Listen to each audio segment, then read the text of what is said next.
Okay. Our moderator for this session is Ifoma Eze Okafor, Senior Investment Officer, IFC, USA.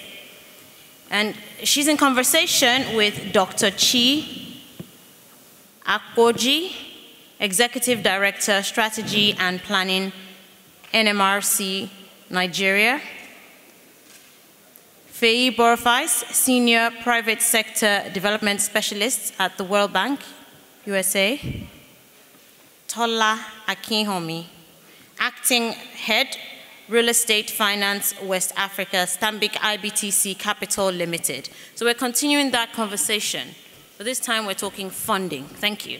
A round of applause, ladies and gentlemen. Okay.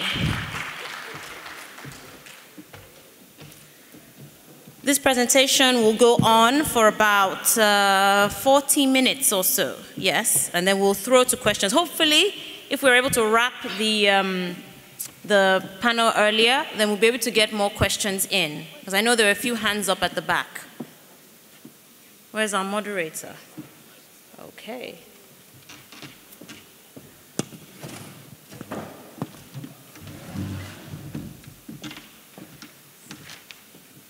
Over to you. Thank you. Okay, thank you very much. Maybe I'll start by allowing the panelists to introduce themselves.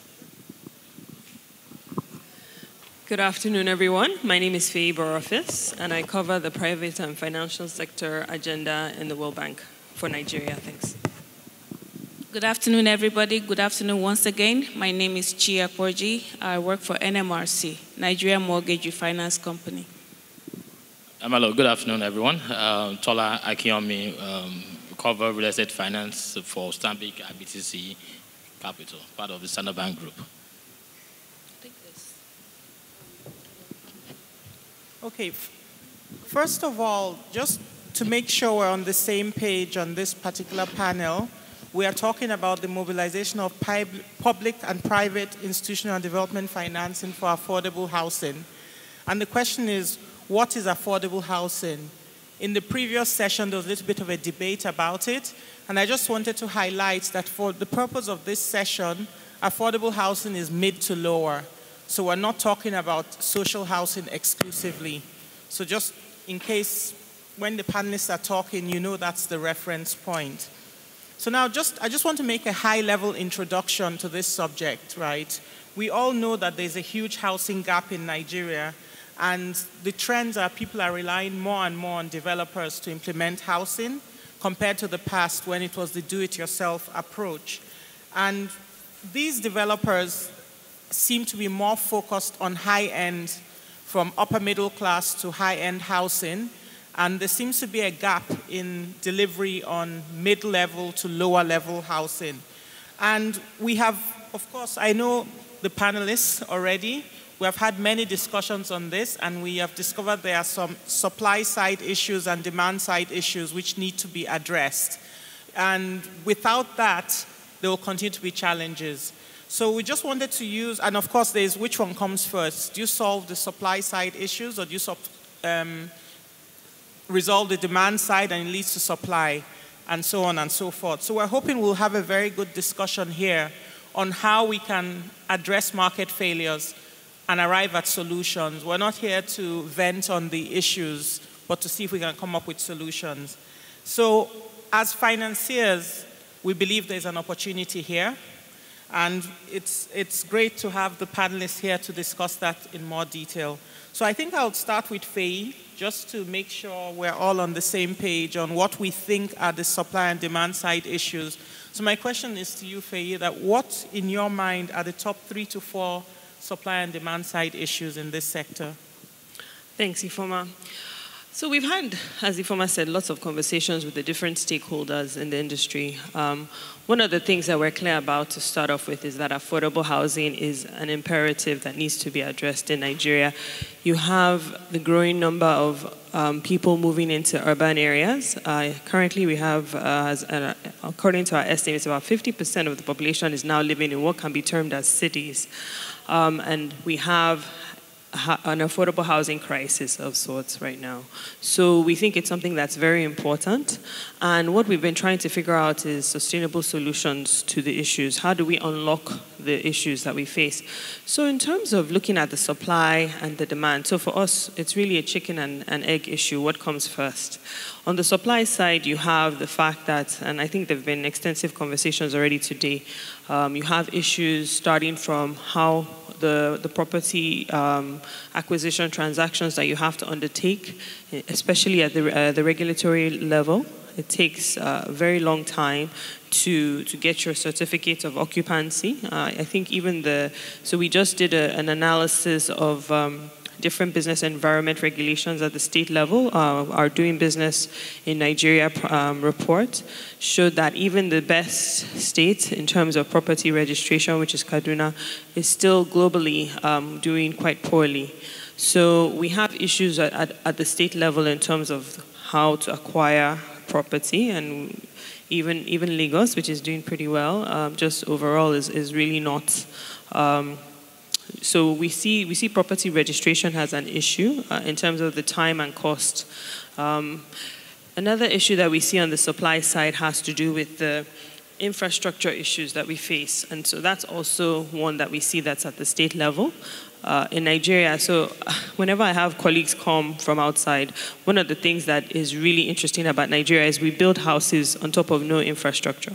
No pipes, no water, no lights.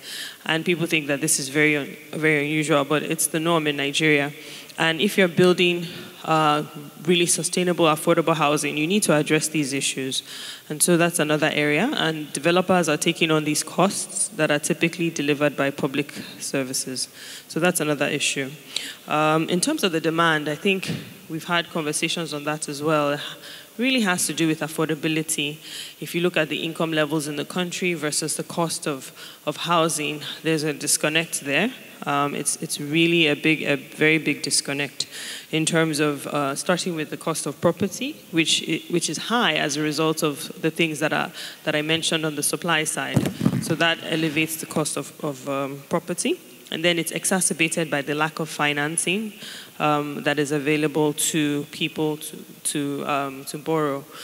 And I guess we can talk a little bit more about things like the interest rate and maturity tenor of property as well that affects issues on the demand side. But I'll let my colleagues also touch upon this as well.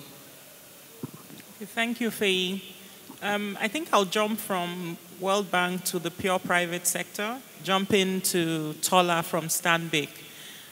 Do you think this is an attractive segment? And when you say it's attractive, what segment of affordable housing are you talking about? And do you think the private sector has a strong role to play here, or we have to depend on government to develop this sector? All right, thank you. Is there an opportunity within housing? Housing, it's a key segment within the real estate space, you know. So I mean, real estate as we traditionally know it would include housing. There's also the commercial bit, but as a segment where there is huge demand and it's clear that there's a supply issue there, and I think, and you've touched on it, the issues are both ways, both on the supply side and the demand side.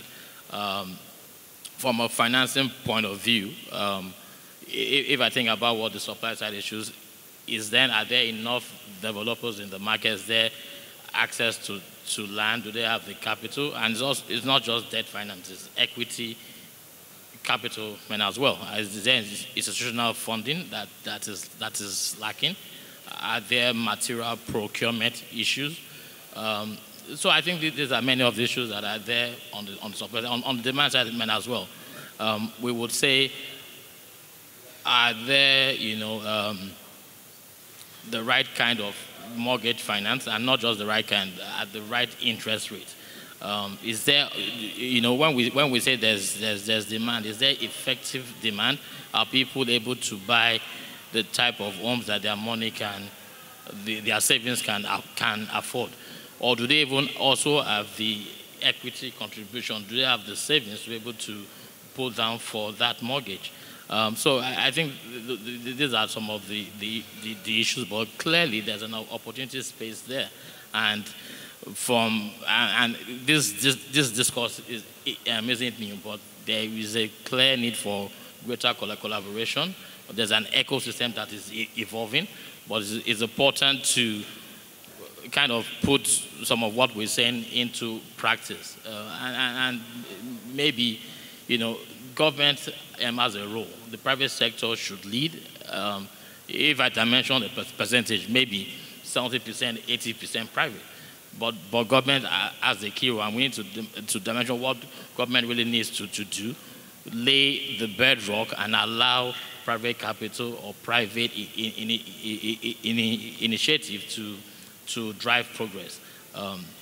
From a financing point of view, I think Stanbic we finance more within the commercial real estate space, but it's an area that they are willing to participate in to the extent the ingredients are right. And I can talk about what those key criteria will tend to look at, both on the mortgage financing side and also providing capital to developers to unlock projects, to unlock housing projects. Okay, thank you, Tola. I mean, it's good to hear that despite the challenges, you believe that there's an opportunity for the private sector and also for a private financial institution to finance the sector. So I'll take this back to, I would like to direct this question at Dr. Chi. Tola, you had mentioned there's a need for collaboration, and we have had various discussions about this. Chi, I would like to hear more about you on that subject of collaboration, how we can lead to solutions in this segment. Yes, thank you very much. So let me start by referencing an earlier discussion we had earlier this morning when a journalist basically asked me what has NMRC been doing, since inception, and one of the answers that I gave to him was the fact that we leverage our convening power in terms of bringing together the key stakeholders within the housing sector, the key stakeholders along the housing value chain, to work together to really, impact or drive the growth of a robust housing sector in Nigeria, that will enable access to home ownership through mortgages in Nigeria. So collaboration is key. It's essential. Even with the NMRC, the organization that I represent here, it was founded based on a collaboration, a PPP structure, with the federal government of Nigeria and private sector shareholders, and of course with funding from the World Bank Group. But collaboration was the key to unlocking, the establishment of the organization. And NMRC, as you know, is a mortgage liquidity facility. We're private sector driven. Our core function is basically to raise funds in the capital market, long-term funds from the capital market, but through bond issuances. And I might add that our bond issuances are guaranteed by the federal government of Nigeria under a 440 billion naira medium-term note program. We raise these long-term funds, which we'll deploy to the refinancing of qualifying mortgages that our member banks bring to us for refinancing. And by so doing, we provide them with liquidity. By providing liquidity, we also provide stability, accessibility to the Nigerian housing market. So, in essence, we thrive on collaboration of all stakeholders within the housing value chain. Some of the activities in which we involve ourselves in, of course, help to drive the development of or enhance efficiency within the market. Because as mortgage refinanciers, we find ourselves at the very end of the housing value chain. But as I said earlier on, we don't sit and wait for mortgages to come to us. We actually work with each component of the housing value chain in order to drive the creation of mortgages, starting from the very, very beginning of the chain, where we deal with issues of land. And of course, when you talk of land, you talk of state governments, down to developers, the builders themselves, and then our core constituents, the mortgage banks themselves, and then, of course, we ourselves as the mortgage refinanciers. So some of these activities include working to streamline the systems and processes that will enable greater mortgage origination and administration within the market. Working with institutions, regulators like CBN, the Mortgage Banking Association of Nigeria, and other stakeholders, including the Federal Mortgage Bank of Nigeria, to develop underwriting standards to drive the mortgage administration, origination administration process in the Nigerian market. Right now, we have operational underwriting standard, uniform underwriting standards for the formal sector, the informal sector, non-interest banking, for those of the demographics that are really, to target that demographic within the Nigerian economy.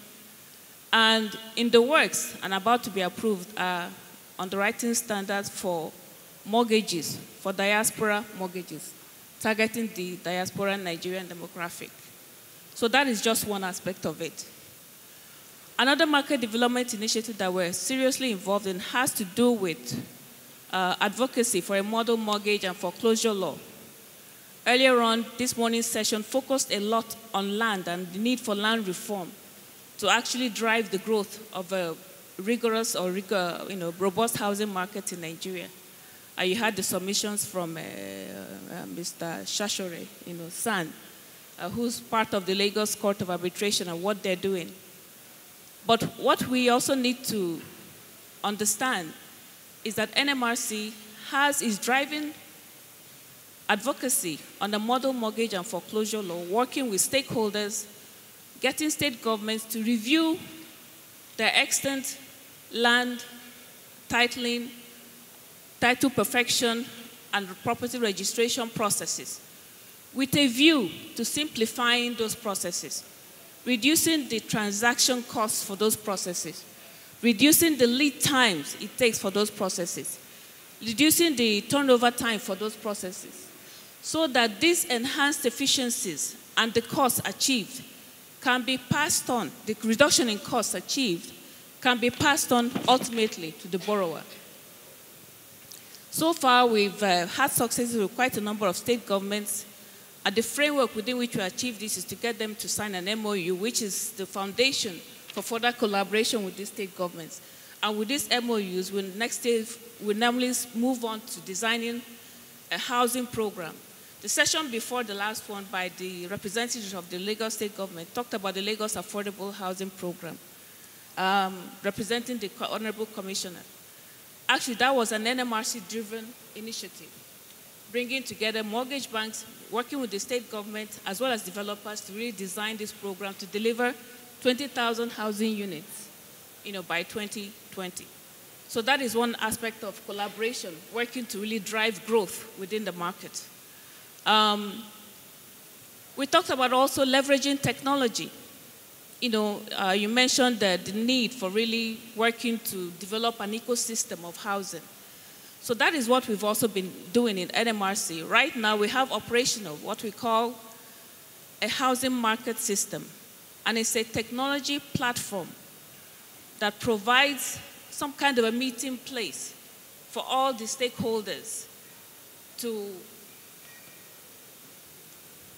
I suppose, integrate, perform their various operations, right from the land and titling operators to mortgage brokers, to developers, the mortgage banks, and of course, us at the very end as the mortgage refinanciers. So what does it do? There are various modules of operations, systems, and processes for each of those components of the housing value chain, operators along the housing value chain. So it integrates all the operators under one platform, so they don't have to do things in silos, and they can all speak to each other.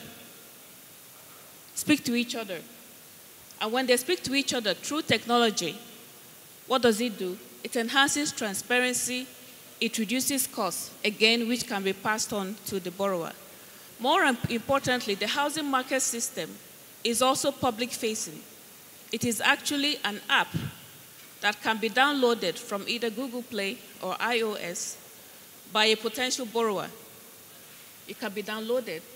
So a potential borrower can go to the app after downloading the app, go to the app, do a house search in any state within the federation, input his or her income level, and be able to, on the mortgage calculator, and be able to determine or have an idea of the monthly outlay in terms of mortgage that he or she would pay if he was to buy the house. More importantly, the app also enables the potential borrower to go ahead and apply for a mortgage. And that application goes straight to the mortgage bank. So it doesn't, from his desk or from his system, he or she is actually able to apply for a mortgage. The mortgage application goes straight to a mortgage bank, and the processing of that application is kick-started. The module that deals with the mortgage banks, that's for the mortgage bank operators, is quite intense. It's close to them, but they can do all their credit checks, all the necessary credit analysis that is needed to process a mortgage application right there on that platform. Okay, thank you. Sorry, just so that because of the time, Yeah. I just wanted to maybe summarize quickly. I think you have spoken about the importance of collaboration along the value chain. I've heard some people say that the value chain is as long as its weakest link, right? So and then also leveraging technology to convene people, and NMRC has played a good role, a strong role in that. So I just wanted to jump to Faye to ask her a couple of questions, because I know Faye has been working as team lead on the World Bank program on affordable housing in Nigeria. And this has involved convening a lot of people and also bringing the government in. So I just want to find a little bit more how it is whether government has a bigger role than we think. I think Tola said they have a 30 to 20% role and private sector 70. Just your views on this. Yeah. That was interesting. I actually wrote that down, and I think he even said up to 80%. So really, the role that we see the government playing is more of a catalytic role. This should be a private sector sector. Really, what we see the role of the government more as unlocking these market failures that we see from the beginning. Dr. Chi talked extensively about the titling issues that we face in Nigeria. So that's definitely a government role, particularly at the state level. So the fact that we are federal, we have this federalism leads to complications. I think it's not like the federal government can just decide. So every state has to actually streamline their operations. On one hand, it makes things more complicated, but on the other hand, I think it fosters a sense of competition among the states to show, who has the best regulations. Of course, Lagos has an advantage, but I would say among the other states, there is growing acknowledgement of the importance of streamlining the property registration regulations at the state level. So I think that's fundamentally government. And then, of course, infrastructure. Even though the norm in Nigeria is for developers to basically build their own infrastructure, that's not the norm. And it does lead to high property costs. It's a very significant portion of the costs that developers face. And it's really one that should be tackled at the subnational level. So we have been evaluating different solutions that could work on a financially positive basis for states. So that's one of the areas that we're really trying to look at to see what model can work for states to actually see that it benefits them financially, not just politically, to invest in the infrastructure. So that's one area that we really are looking into as well. So I would say those two areas particularly. In terms of the demand side, so as Dr. Chi said, we supported the establishment of NMRC because we saw the importance of introducing a long-term financing facility in the ecosystem, and that's one that the government partially funded. And as she said, it was a PPP initiative, so both public and private investors. And it's one that we see potentially being primarily private sector driven once you have the volume levels that are needed to successfully refinance and really kickstart the mortgage market. So really we see the role of the government as short-term and more catalytic, and gradually, hopefully, we see that the government should play less of a role.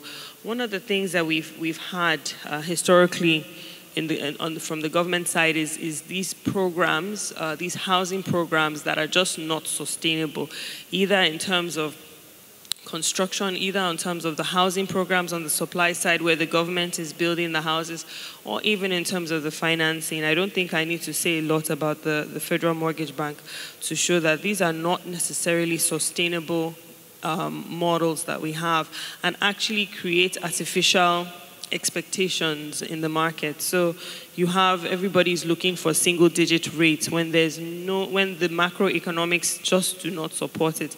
So I mean, there's a space for subsidies, but it really has to be very specific, targeted to the right people, and also something that is phased out. I don't think a permanent 6% solution is one that is sustainable, and this is why we see the issues that we see in the ecosystem. So I do agree that the government has its place, and the private sector has its place, and the ecosystem will work better if everyone actually just sticks to their own role as opposed to entering into each other's roles.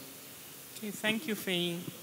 I guess in summary, we have to have a business case to government so that they know what they're going to benefit from supporting the sector, at least in the short term. I just had a question there to Faye. So I mean, so what I said, that government has a minimal role, and I agree with your take there. But I mean, if one thinks about it on that social scale, to the people that can absolutely not afford, then shouldn't government then have a role to acquire on behalf of those people via the subsidy 6% or giving it to them on a rent-to-own basis? So absolutely, and I think Ifoma made that distinction ahead of time. Of course, social housing is a totally different animal. So when it comes to social housing, I mean, I think that is a pure subsidized vehicle that doesn't really have a private sector participation component, really. And also, the issue, though, is it really needs to be targeted. And I'm not convinced that we've done a good job targeting it to the right part of the population that really needs it. So yes, there is a role for social housing, which I would also see has a bit distinct. It's another level of affordable housing, and it's the part of the pie that is really not commercially viable, but it is important, and the government does need to invest in that area for sure. Okay, can we bring in the audience, please? Because we only have about 5 minutes left. Does anyone have any comments? I'll come to people that I haven't come to before. All right. Yeah, good afternoon. My question is to Faye. Maybe you can just give us a little bit of clarity. You said the FMBN model is not sustainable because of, I think they are targeting a particular market, and that's civil servants, yes, whose incomes are low today. Yes. And really, because if you look at today, the income of a civil servant, even up to a permanent secretary, he can't afford a house of 7 million naira. So I think what's the NHF? Yes, I think it's really helping because at 6% they can really get to afford these homes. So, but you said it's not sustainable, so I was wondering why. I think my issue is more the math, right? So if everybody that was eligible in the civil service got an NHF loan, then okay. But that is not the fact, right? So what percentage of the civil service is actually getting these loans? So I think part of what we need to do is to really be clear on the cost of these programs. And there is a significant cost attached to it. And if you really say, okay, the NHF will target this number of people and will issue this number of loans, and you track it, you can then make it sustainable. But if everyone believes that they can acquire a loan from NHF, I don't think that the math works. I think that's more the position that I've seen anyway. Are I play here, so I really know. So it means your problem is with the process, not the model. The model is okay if all these issues could be addressed, so it could target a lot more civil servants. If it could target, no, so or you if, have to look if it can accommodate a lot more people, that means it's a good model. But it's the process you believe is not doing. I'm saying it's not affordable. I don't think that the affordable. government can afford to actually tackle the bulk of the civil service or even everyone that's donating to the NHF, quite frankly. Okay, because I know they take it out of their income. So it's like saving, just like you have the PFAs, so because we have done quite a lot of work on this, and it's really a buffer for civil servants, this National Housing Fund. But what percentage of them get it? What percentage get it? Yes, what percentage that apply for it? That apply, yeah, what percentage of those that apply actually get it?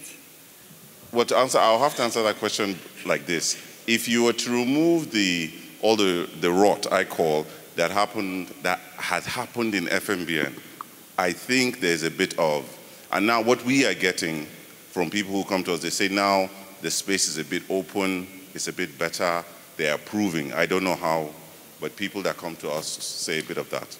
I think it's just important for us to count the cost. So my point just remains, let us know what the cost of these subsidies are, and there is a cost associated with it. And then let's ensure that you are targeting the right population. That's what I would say. All right, we have a gentleman here. I'd just like to add from my end, I think the issue with FMBN really, because there are other provident funds from other, emerging economies. I know the Mexico one is very prominent, operates along the same lines as our own FMBN. But I think it's a question of how efficient it is, but whether or not we need a provident fund such as FMBN to kickstart growth within the sector and really, target the needs of the, the lower end of the income demographics, there's no question about it. We do need such. Okay. My name is Mayo Babutumi. My question is that in most developed world, mortgages have a tenure of about 30 years. In Nigeria, we have about 2 to 5 years when you go to the financial institutions to go get a loan. Don't you think that's a major problem?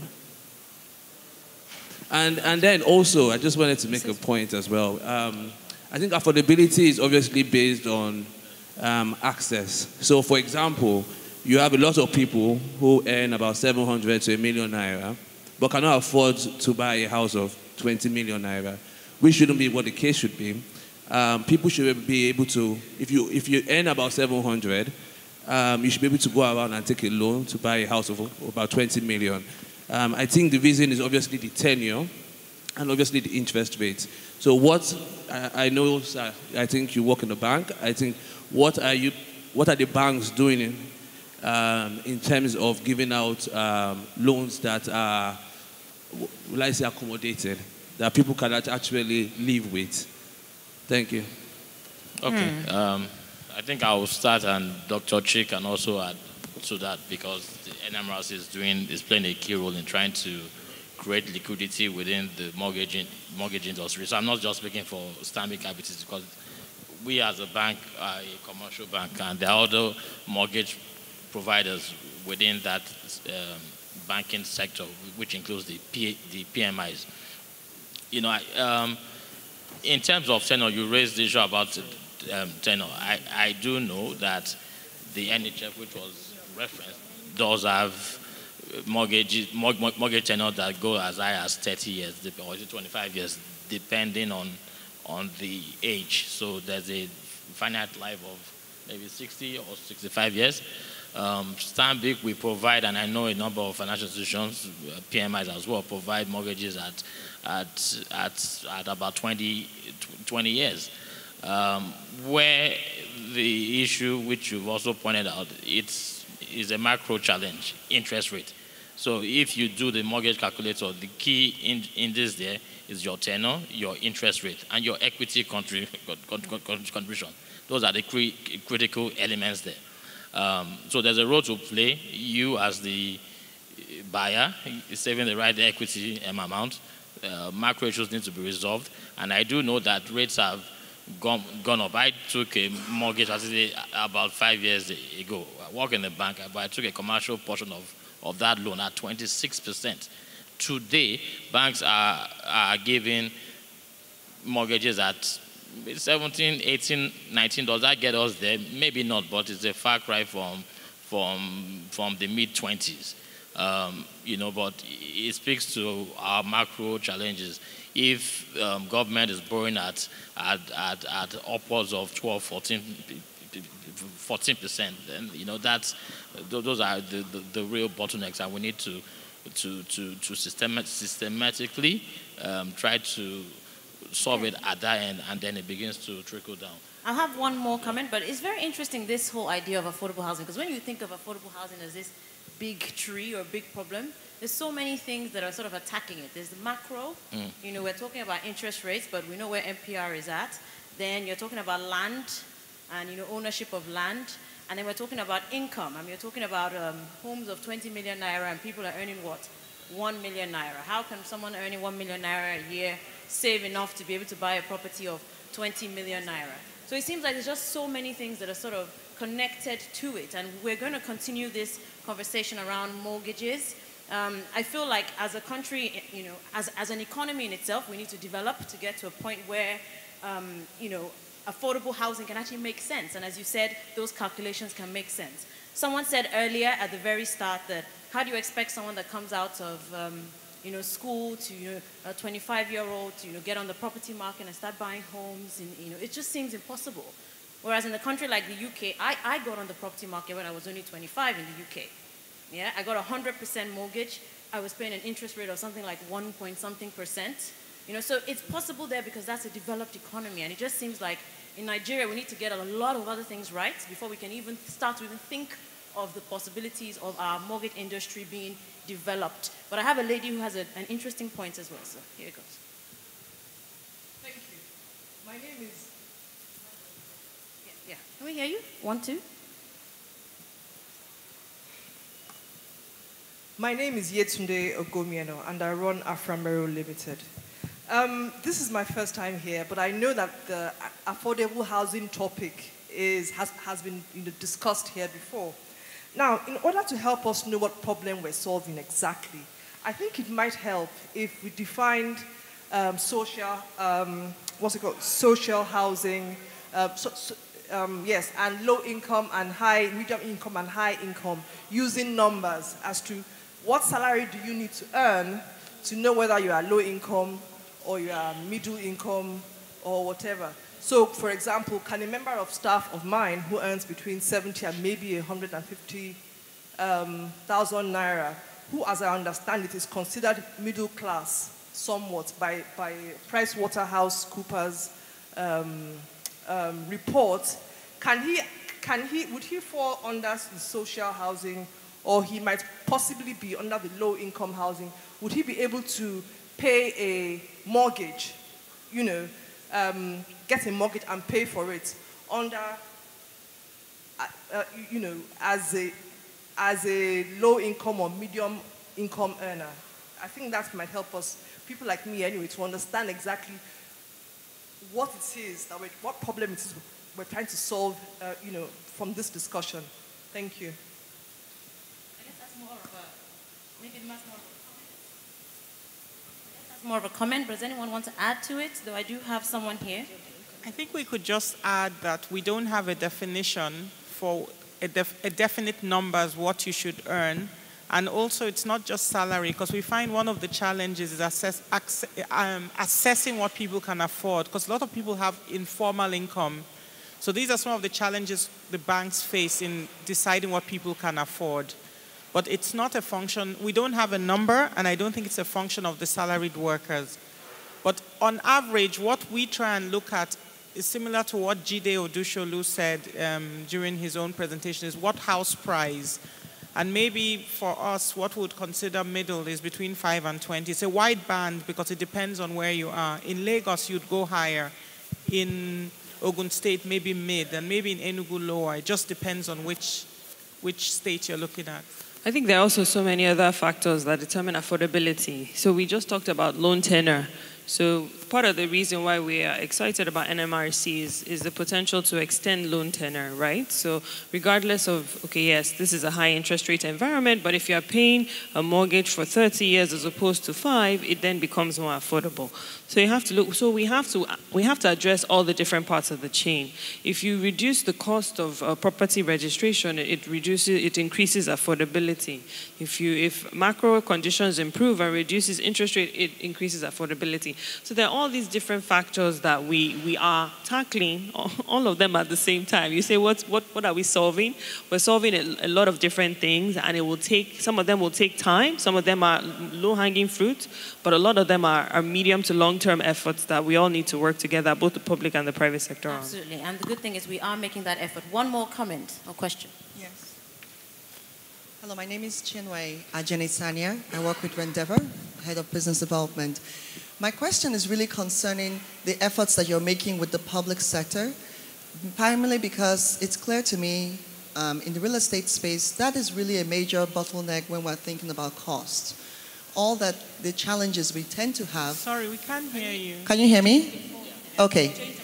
I said, I wanted to understand a little bit more, if you could shed some light on the efforts you're making dealing with the public sector, because a major bottleneck that we have is the public sector. When we consider for real estate, affordability has a lot to do with costs. And when we consider the supply side of the chain, items such as getting your land your land certification, registration, C of O, going through the process of bringing in your goods for construction, all those challenges that currently exist, which then even impacts affordability, because for our ability to make sense, scale becomes quite significant, bringing in the technology. So with all these type of issues, that has a lot to do with legislation that currently exists, because the challenges and the bottlenecks that are created with the existing legislation just leads to costs, and that's what's making it challenging in terms of affordability for housing. Can you all or individually shed some light on maybe some of the key initiatives that you're currently working on with the government that we can look up to in terms of members of the audience that are involved in the developer housing sector, that we can look up to say, okay, we're expecting that this major bottleneck will be being taken care of, and we can now begin to make analysis in terms of how that can impact our pricing of our homes and projects that we're working on. All right. Okay. Thank you, Chinwe.